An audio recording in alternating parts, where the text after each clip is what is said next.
Hello and welcome to the channel. If you haven't done so already, make sure to like and subscribe. Appreciate that. So on the left side of the screen, you see the GR Corolla. On the right side, you see the FL5. Now these vehicles are very, very hot when it comes to purchasing these said vehicles. Now, if you want the FL5, you're gonna have to pay 10 to 20, sometimes even $30,000 on top of the markup. If you want the GR Corolla, same thing, 10 to 15 or even 20 depending on the version that you want. All right? So it's no surprise here. So I got two people that decide to resell their vehicles. One person is actually trying to get rid of the vehicle so he can purchase something else. So he put no reserve on the vehicle. So the GR Corolla had no reserve. The FL5 has reserve. Now, it does not make sense to me on how much this person paid for the vehicle. He paid 20,000 plus over.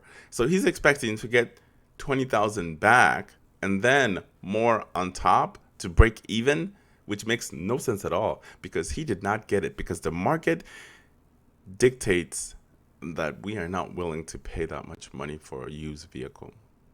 And you don't know how it was driven. We don't know the history. I mean, yeah, it may have like 100, 200 miles. It doesn't really matter. What if he beat the shit out of it in that 200 miles or so?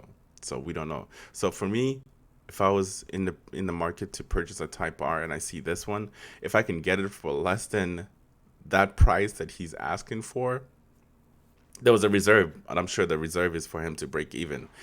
That's just my assumption here.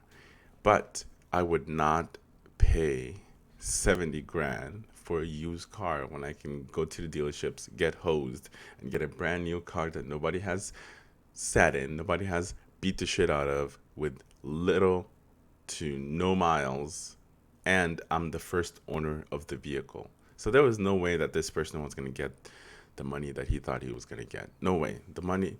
But it does tell me one thing, that people are willing to pay a little bit over even for a used vehicle. But anyway, let's get to the article before I go on a whole new rant or something like that. There's been like literally an article on every single site that I go to, every single car or car blogs that I go to.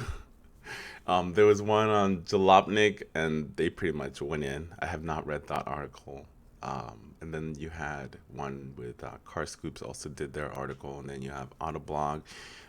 Then you have another Drive. I think Drive also covered it. So it's been going on the internet like everywhere. Like it's crazy. So let's go ahead and read these good stuff here. So for the Corolla, the car sold at no reserve for 48,550, which was still about 8,500 above the MSRP. Unsurprisingly, many in the comment section of the listing suspected somebody had snagged the Corolla and was looking for a fat profit. In the seller's defense, the car was listed for no reserve, so they were fully at the mercy of bidders. The sellers also noted that their reason for selling was having managed to get an allocation for a different car and needed to sell this one to help afford the other one. But if you had taken the L on this one, so you don't really have anything that's going to be able to help you out purchase the next car. So you were just taking a chance. But somebody got a GR Corolla for a nice price, I guess, because every dealership is looking to, to make money. So that's why they sell it to you at a high price, so you can't really resell it. But some of these people learn it the hard way, especially for the Type R one, the FL5. Dealer markup for more than 20,000. The MSRP on the car was 44,385. The final price was 67,000. Granted that that's just the sticker, not necessarily what the seller finally paid, but it's pretty safe to say that some markup was involved. The car was listed with a reserve, and the final bid was low enough that the car didn't sell. The final bid, 49,000, almost 5,000 above the actual MSRP. It's pretty clear that seller wasn't going to make a profit and might not have even broken even. And with no comments, no response on the listening. There's no way of knowing what the seller's motivation was precisely, but reselling a brand new car, having a reserve, having a huge markup, saying nothing about the car, all seemed to suggest the seller was hoping for a juicy flip. Or maybe he was just trolling us and he wasn't really interested in in selling the car. So these are the article that I pulled.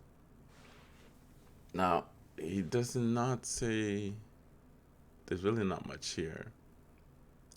Um, there's not really much about information on why he's selling or anything like that. Just the obvious stuff. The odometer currently displays approximately 125 miles, and just more information about the car. Nothing, nothing too crazy. Everyone had fun here. This thread has been trending, a fine line between cheap entertainment and cyberbullying for a while now. I think Flipper's got a message loud and clear. Time for the broke and curious crowd to move on. It's because the markup and insane reserves make this car the enthusiasts want and in demand near impossible to get, not to mention them selling it for profit when enthusiasts just want the car to enjoy. Facts. Like, people like me, I love these vehicles.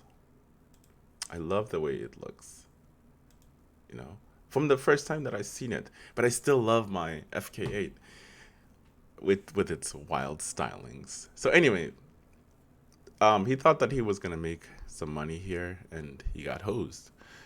There was no way that anybody is gonna be paying almost 70 grand for a used car. That's exactly what it is. You're paying 70 grand for a used car, or a little bit over 70 grand, I want to say. But anyway, let's go to the Corolla. So this is the Corolla one, and this one actually went above about 8,000 over MSRP, but the person claimed that he's going to be losing some money even though it sold a little bit over. Um, Let me see what did he put on here? Because it says that there's a loan on this vehicle. Seller proceeds will be used. The sale proceeds to be used to satisfy the loan and will allow the seller to transfer the title to the winning bidder. Please contact the seller with questions. Ba, ba, ba.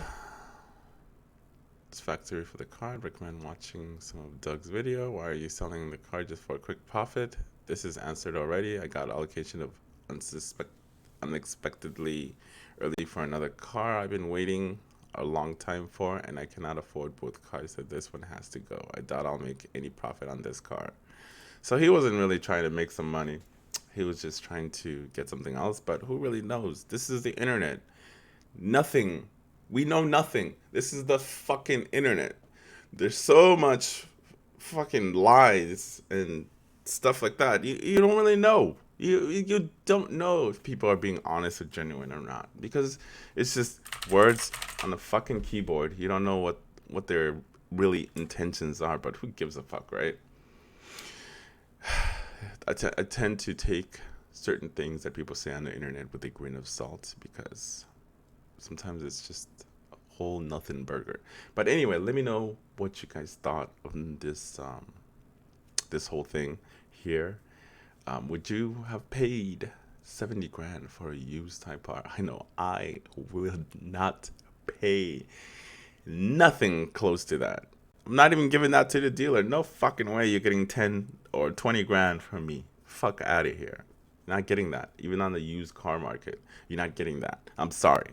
I think 49,000 or 48,000 is a decent price without having to pay your fees and everything like that. But 67, my God, you got fucked in the ass with no lube. But anyway, if you enjoy the content, as always, make sure to like, subscribe, and I appreciate every single one of you guys getting me to 1,000. Now let's go. Let's double it up. Let's do this. All right. You have a very blessed day, because I am out of here.